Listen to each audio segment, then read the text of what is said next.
Assalamualaikum warahmatullahi wabarakatuh. Terlebih dahulu, saya ingin mengucapkan ribuan terima kasih kepada Puan Rashihah binti Hashim selaku pensyarah khusus nutrisi dan kesihatan.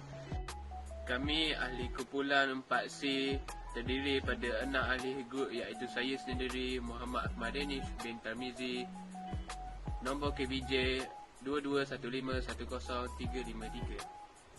Assalamualaikum, saya Nurlina Syamimi binti Abdul Samad, nombor KBJ 22151040. Assalamualaikum, saya Elia Fahna binti Muhammad Jasni, nombor matrik KBJ 22151049. Assalamualaikum warahmatullahi wabarakatuh. Nama saya Nurul Elia Natasha binti Anwar, nombor KBJ 2215100351. Assalamualaikum, nama saya Nurul Elia binti Dahaluan, nombor KBJ 2215100927. Assalamualaikum, saya Nur Syazali binti Ismail, nombor KBJ 2215100376. Penyataan yang diberikan kepada kumpulan kami ialah Encik David berumur 40 tahun, pesakit diabetes. Ketinggiannya ialah 170 cm dan berat badan 70 kg. Seseorang yang sederhana aktif, sediakan jadual pemakanan bagi tempoh 1 hari. Menu yang perlu dihuraikan adalah makan tengah hari. Penyakit diabetes mellitus ini adalah penyakit keadaan di mana paras glukosa gula adalah tinggi di dalam darah disebabkan oleh kekurangan atau kurang keberkesanan insulin. Keadaan ini disebabkan oleh kurang hormon insulin yang dihasilkan oleh organ pankreas. Insulin ini penting kerana ia dapat mengawal keseimbangan glukosa dalam badan dengan membantu penggerakan glukosa dari darah ke dalam sel. Jadi, saya akan menerangkan dengan lebih lanjut tentang cara-cara mengira kalori yang sebenar supaya kita lebih faham dan dapat target berapa banyak kalori yang perlu diambil dalam diet seharian kita. Mesti ramai yang tertanya-tanya apa itu kalori, bagaimana nak kira kalori dan berapa jumlah kalori yang diperlukan untuk setiap orang. Okey, apa tu kalori? Kalori ialah unit untuk mengukur tenaga dan biasanya digunakan untuk mengukur kandungan tenaga dalam makanan dan minuman.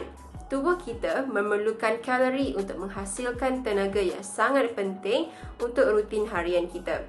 Untuk seseorang yang ingin menurunkan berat badan, kalori yang masuk perlulah lebih rendah berbanding kalori yang keluar. Jika makan terlalu banyak melebihi keperluan yang diperlukan oleh badan,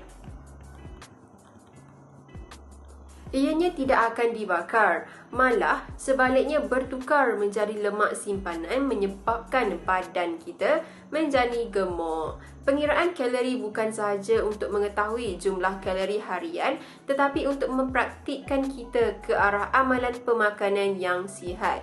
Untuk pengetahuan semua, pengiraan kalori berbeza mengikut jantina. Dalam pengiraan ini terdapat beberapa langkah pengiraan kalori iaitu BMR, DCR, DCI dan BMI. Tanpa membuang masa lagi, saya akan menunjukkan satu persatu cara kiraan yang sepatutnya. Contoh yang digunakan untuk mengira BMR, DCR, DCI dan BMI ialah berdasarkan senario yang diberikan dalam slide pembentangan, iaitu situasi Encik David. Langkah pengiraan yang pertama ialah basal metabolism rate. Formula BMR berbeza antara lelaki dan wanita.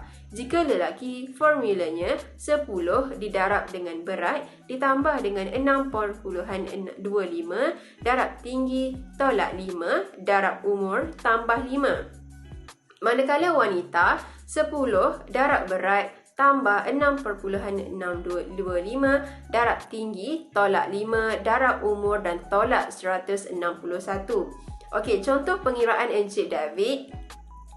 10 darab dengan 70 berat beliau tambah dengan 6.25 darab tinggi 170 dan tolak 5 darab 40 umur Encik David tambah 5. Setelah dikira, BMR Encik David ialah 1567.5 kilokalori. Langkah kedua pula, Daily Calories Requirement DCR. Formula DCR ialah jumlah BMR didarab dengan tahap aktiviti fizikal. Berdasarkan soalan, tahap aktiviti fizikal Encik David ialah sederhana aktif, iaitu 1.55.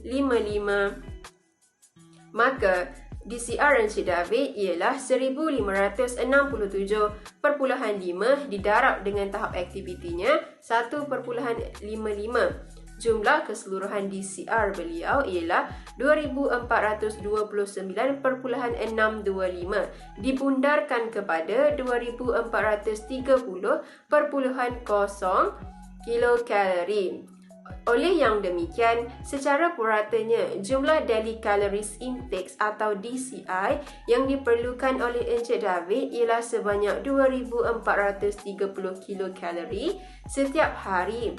Namun, untuk memastikan berat badan beliau kekal pada julat normal, BMI atau Body Mass Index perlu diambil kira. Formula BMI ialah berat dibahagi tinggi darab tinggi dalam meter. Oleh itu, BMI Encik David ialah 70 beratnya dibahagikan dengan tinggi dalam meter 1.70 darab 1.70. Oleh itu, Encik David BMI-nya ialah 24.22. Encik David perlu mengekalkan BMI-nya kerana berada pada tahap yang normal. Itu sahaja daripada saya, pengiraan kalori. Baik, sekarang giliran saya dan kawan-kawan untuk menerangkan tentang jadual pemakanan. Pertama sekali, menu sarapan pagi Encik David pada pukul 8.30 pagi ialah roti canai 1 keping, bihun goreng 1 pinggan dan kopi susu tanpa gula, iaitu semua sekali sebanyak 618 kalori.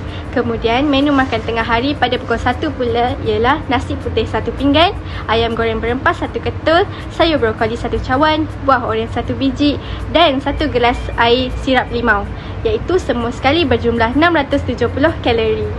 Untuk mengelakkan Encik David lapar, kita bagi Encik David minum petang pada pukul 6.